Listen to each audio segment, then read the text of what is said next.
Hello बच्चों, नमस्कार। स्वागत है एक बार फिर से एक नए वीडियो में। हम कर रहे हैं exercise 5.3 question number 2। Next video में हमने ख़त्म करी थी क्वेश्चन नंबर 3 सॉरी, और उसमें 10 पार्ट्स थे। काफ़ी लंबा वीडियो हो गया वो ना। अब हम जो है नॉर्मल क्वेश्चन नंबर 4 से स्टार्ट करेंगे 5.3। ये रही मेरे पास एनसीईआरटी। आप भी एनसीईआरटी रख लीजिए अपने पास सो दैट कि क्वेश्चंस को आप देख पाओ, ठीक है। और साथ में प्रैक्टिस करते रहोगे तो ज़्यादा बेटर रहेगा। क्वेश्चन नंबर 4 से स्टार्ट करते हैं।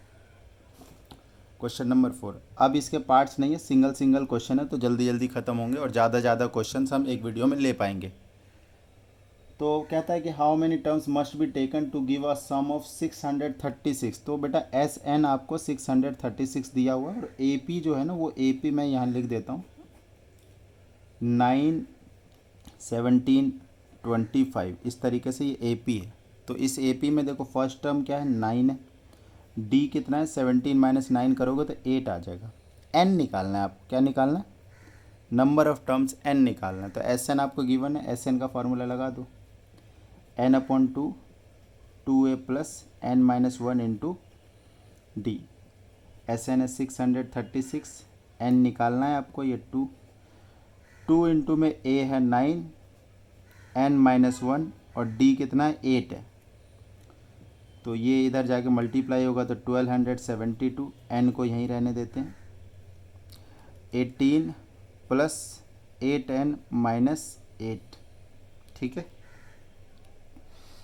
इसको मल्टीप्लाई करते हैं अंदर। एक काम करते हैं पहले, हाँ चलो मल्टीप्लाई कर देते हैं, नहीं रहने दो। 8n और 10, 18 माइनस 8 कितना हुआ 10 हो गया, ये 1272 ये रहा। अब देखो बेटा यहाँ पे ना क्वाड्रेटिक इक्वेशन बनती हुई आपको दिख रही होगी। 1272 8n स्क्वायर प्लस 10n। अच्छा यहाँ पे एक चीज़ और हम कर सकते हैं, 2 कॉमन ले सकते हैं यहाँ से, 4n स्क्वायर प्लस 5। अब क्या कर सकते हैं, ये जो 2 है ना इधर डिवाइड कर सकते हैं तो ये हो गया 636। तो 4n square plus 5n minus 636 बराबर 0, ठीक है। तो यहाँ से इसको हम फैक्टराइज करेंगे अब। तो फैक्टर बनाने के लिए क्या करते हैं, पहले 4 और 636 को मल्टीप्लाई करेंगे। देखो यहाँ पे मल्टीप्लाई किया, मल्टीप्लाई करने पे 2544 आया। फिर इसके प्राइम फैक्टराइजेशन हमने किया, क्योंकि यहाँ पे बड़ा नंबर है ना इसलिए प्राइम फैक्टराइजेशन करना पड़ रहा है। तो 2 से गया 1272, फिर 2 पे 636, फिर 2 से 318, फिर 2 से इस तरीके से 159, फिर 3 से 53 आ गया। और अब इसको हम देखो क्या होता है ना, अब इसको आप अरेंज करना है, आंसर आना चाहिए 5 प्लस या माइनस करने पे। तो अगर हम ऐसा करें 53 और यहाँ से 2 दूनी 4, दूनी 8, दूनी 16 या 48, तो 48 माइनस 53 करेंगे ना तो हमारा +5 आ जाएगा। और मल्टीप्लाई करने के बाद हमारा ये माइनस का, ये एक्चुअली में ये माइनस था ना तो ये माइनस का आएगा। तो माइनस करने के बाद इन दोनों का मल्टीप्लाई आना चाहिए और ऐड या सब्ट्रैक्ट करने के बाद ये बीच वाला नंबर आना चाहिए। तो 53 माइनस 48 करोगे तो 5 आएगा। तो इसको यहाँ पे देखो, ये हो गया 4n स्क्वायर प्लस, एक काम करते ये माइनस कर दो 48n प्लस 53n माइनस 636 बराबर 0। अब यहाँ पे देखो कॉमन ले लो, 4n कॉमन आएगा पहले में से, n माइनस में 12 और इसमें 53 कॉमन ले लो सीधा सीधा, n माइनस 12। तो ये एक आ जाएगा 4n प्लस 53, एक फैक्टर तो ये आएगा और एक फैक्टर आएगा n माइनस 12। तो अब ज़रा देखो यहाँ से ना n की 2 वैल्यू आती हुई दिख रही होगी आपको। एक तो n की वैल्यू आ जाएगी -53 अपॉन में 4, एक तो ये वैल्यू आ जाएगी पहले वाले फैक्टर को 0 रखने पे, और दूसरी आएगी n बराबर में 12। अब ध्यान से देखो बेटा, ये नेगेटिव है तो नेगेटिव तो हो नहीं सकती ना n की वैल्यू, तो ये कैंसिल हो जाएगी। तो n की वैल्यू हमारी कितनी आ गई 12 आ गई, और यही हमें निकालना था n की वैल्यू। क्लियर है। तो ये था आपका 4th क्वेश्चन। स्क्रीनशॉट या आप लिख सकते हो इसको वीडियो को पॉज करके, ठीक है। नेक्स्ट क्वेश्चन की तरफ चलते हैं, क्वेश्चन नंबर 5। क्वेश्चन नंबर 5 में देखो बच्चों, क्वेश्चन नंबर 5 में कहता है कि the first term of A P and the last term. देखो फर्स्ट टर्म जो है 5 है, तो इसका मतलब ए की वैल्यू 5 है। लास्ट टर्म 45 है, तो ए एन की वैल्यू 45 है। और सम जो है मतलब एस एन की वैल्यू है 400। Find the number of terms and common difference. तो एक तो एन निकालना है बेटा, और एक कॉमन डिफरेंस मतलब डी निकालना है। अब जो चीज़ गिवन है वहीं से मामले को स्टार्ट करते हैं। दो इक्वेशन बनाएंगे, सॉल्व कर देंगे। जैसे ए एन का फार्मूला होता है A plus N minus one into में डी। ये बराबर दे रखा है आपको 45। उसमें से ए की वैल्यू आपके पास 5 है, तो एन माइनस वन इंटू में डी बराबर 45। और 5 इधर जाके माइनस कर दो तो ये आ गया एन माइनस वन इंटू में डी बराबर 40। इसको चाहे इक्वेशन 1 मान लो आप ना। एस एन से देखते हैं, एस एन का फार्मूला क्या होता है। एस एन का फार्मूला होता है N upon two A plus N minus one into D बराबर 400 गिवन है। 2 इधर जाके मल्टीप्लाई हो जाएगा तो 800। एन यहीं रहने दो। और 2a को a प्लस ए लिख सकते हो आप। क्यों लिखेंगे अभी पता चल जाएगा क्यों लिखा है ऐसा सर। ये 800 हो जाएगा, 2 मल्टीप्लाई हुआ 800 ना। अब देखो ये जो बीच वाले ये टर्म रह गया ना, इसकी वैल्यू आपके पास है, तो एन ए प्लस 40। ये देख रहे हो एन माइनस वन इंटू में डी। अच्छा वो सॉरी, ए की वैल्यू नहीं, सिर्फ इतना, ठीक है। और 2a प्लस ए मतलब ए तो 5 है, तो ये 10 हो जाएगा। ये तो इसको अलग से लिख लीजिए, 10 है।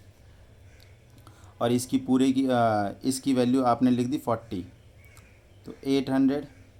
तो ये हो गया 50 एन बराबर 800। एन बराबर में 800 अपॉन में 50। एक जीरो से एक जीरो काटा, तो एन की वैल्यू कितनी आ गई 16। एन की वैल्यू कितनी आ गई 16। अब ये एन की वैल्यू पहले वाले इक्वेशन में अगर हम पुट कर देंगे तो डी की वैल्यू आ जाएगी। कैसे आएगी ये देखो, यहाँ पे सॉल्व करके दिखाता हूँ। Put value of N in one equation, ठीक है। तो ये देखो 16 माइनस वन इंटू डी बराबर 40 है, तो 15 डी बराबर 40। तो डी बराबर 40 अपॉन 15, तो 8 अपॉन में 3। तो ये डी की वैल्यू आ गई, और यही दो चीज़ निकालनी है। तो हमारा क्वेश्चन नंबर 5 भी हो गया। चलो नेक्स्ट क्वेश्चन की तरफ चलते हैं। Question number 6।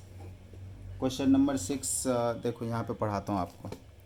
The first and the last term of A P. First term और लास्ट टर्म दिया हुआ है, कॉमन डिफरेंस भी है। तो नंबर ऑफ टर्म्स पूछा है और फिर उसका सम पूछा है।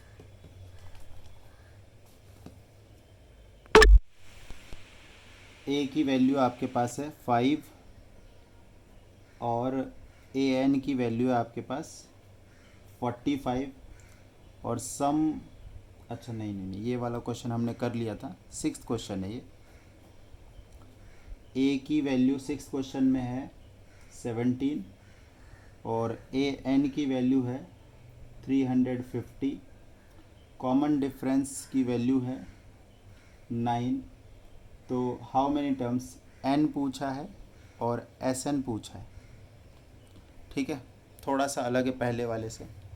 तो जो गिवन है उसी से शुरू करते हैं, अपने आप ही आ जाएगा।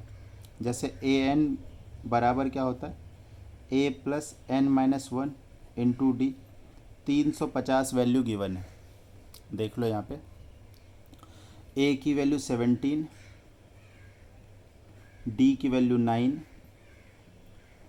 तो ध्यान से देखो बेटा, 17 इधर जाके माइनस हो जाएगा, तो 350 में 17 गए तो 333, ठीक है। और यहाँ पे इसको मल्टीप्लाई कर दो, 9n माइनस 9 इधर ऐड करोगे तो 342 आएगा। और फिर इधर जाके इसको डिवाइड करना है, ठीक है। तो उम्मीद है ये कट जाना चाहिए। 9 3 जा 9 या 27, और फिर यहाँ पे कितना बचेगा 7, और ये 72 हो गया। 9 8 जा 72, तो n की वैल्यू आ गई हमारे पास 38 ना। n 38 आ गया तो आपको निकालना है एस एन, तो इसका मतलब एस 38 निकालना है। तो ये हो गया 38 अपॉन में 2 2a प्लस 38 माइनस 1 37D। अब जो वैल्यू है वो लिख दो।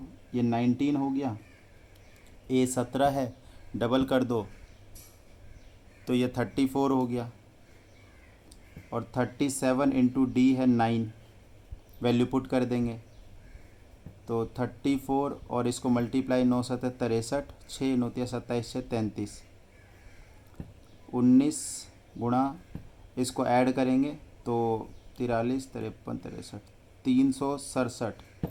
अब बेटा 19 का टेबल अगर आप आता है तो डायरेक्ट कर दो, नहीं तो आप मल्टीप्लाई कर लो बगल में, ठीक है। तो कर ही लेते हैं, ज़्यादा बेटर रहेगा, एक श्योरिटी भी हो जाती है। यहाँ पे देखो 63 9 7 63 6 9 6 54 6 60 6 33 7 6 3 3 7 9 6, तो 6973 6973 ये हमारा SN आ गया, ठीक है। क्वेश्चन नंबर 6 था ये हमारा। Now question number 7। Question number 7 में है the first and the last term of an AP, नहीं 7th टर्म है, the find the sum of first 22 terms. तो N की वैल्यू 22 है और S22 आपको फाइंड करना है। D दिया हुआ है आपको 7 और A22 गिवन है 149, ठीक है। तो बचा क्या, A बच गया, बस A चाहिए था, A निकाल लेंगे, इससे निकाल लेते। A22 क्या होता है, A प्लस 21D होता है, ये बराबर ये आपको 149 गिवन है, तो A प्लस 21 इंटू 7 बराबर 149, A प्लस 7 एकम 7 7 दूनी 14 149, तो ये 147 उधर जाके माइनस होएगा तो A आ जाएगा 2, ठीक है ना। आपको क्या निकालना है, S22, तो S22 बराबर 22 अपॉन में 2 2A प्लस 21D, ठीक है। N-1 इंटू डी होता है ना, वैल्यू रख दो। देखो ये 22/2 तो हुआ 11 और A की वैल्यू हमने निकाली 2, तो 2 इंटू 2 हो जाएगा 4। अब प्लस 21 इंटू डी कितना है, D है 7, तो 11 4 प्लस 7 एकम 7 7 दूनी 14 147, 11 इंटू हो जाएगा इसको 151, ठीक है, 4 ऐड कर दिया 151। सो अब इसको मल्टीप्लाई कर देंगे, 11 एकम 11 और 11 पंजे 55 और 1 56, 11 एकम 11 5 16, तो 1661 ये हमारा इसका आंसर आया क्वेश्चन नंबर 7 का, ठीक है ना। क्वेश्चन नंबर 8 पे आते हैं। इसकी PDF अगर आपको चाहिए तो कैम्पक्रश मेरा टेलीग्राम का चैनल है, कैम्पक्रश रवि सर, तो उस पर मैं इसको अपलोड कर दूंगा, आप लोग वहाँ से इसको डाउनलोड कर सकते हैं, ठीक है। तो 7th क्वेश्चन था ये। नाउ क्वेश्चन नंबर 8 से शुरू करते हैं। Question number 8, find the sum of first 51, मतलब S51 निकालना इस बार आपको। AP whose second and third term, मतलब सेकंड टर्म गिवन है, कितना है ये 14 है और थर्ड टर्म है 18, ठीक है। तो D तो वैसे ही निकल जाएगा बेटा, A3 माइनस A2 कर दो तो D आ जाएगा, तो 18 में से 14 गए तो D आ गया 4, ठीक है। अब मुझे A चाहिए, तो ध्यान से देखो D आ गया ना, ये A2 को आप क्या लिख सकते हो, A2 को A प्लस D लिख सकते हो, और A2 की वैल्यू आपको 14 गिवन है और D आपने निकाल लिया 4, तो A प्लस 4 बराबर 14, तो A बराबर आ गया 10, A भी आ गया D भी आ गया, तो S51 निकालना कौन सी बड़ी बात है, ये लो अभी निकल जाएगा। S51 का फार्मूला 51 अपॉन में 2 2A प्लस N-1 इंटू में D, चलो फार्मूला ही लिख दिया हमने पहले, 51/2 2 इंटू में A, तो 10 दूनी 20 और N-1 कितना हो जाएगा, N देखो 51 है, 51 माइनस 150 इंटू में D की वैल्यू है 4। सो बेटा ये हो जाएगा 51/2 20 प्लस 200, 51/2 220, ये 110 पे कटा, तो 11 एकम 11 और 11 पंजे 55 और 1 56, और 1 0 ये। तो ये हमारा इसका सम आ गया 51 टर्म्स का। ठीक है, तो इस वीडियो में इतना ही रख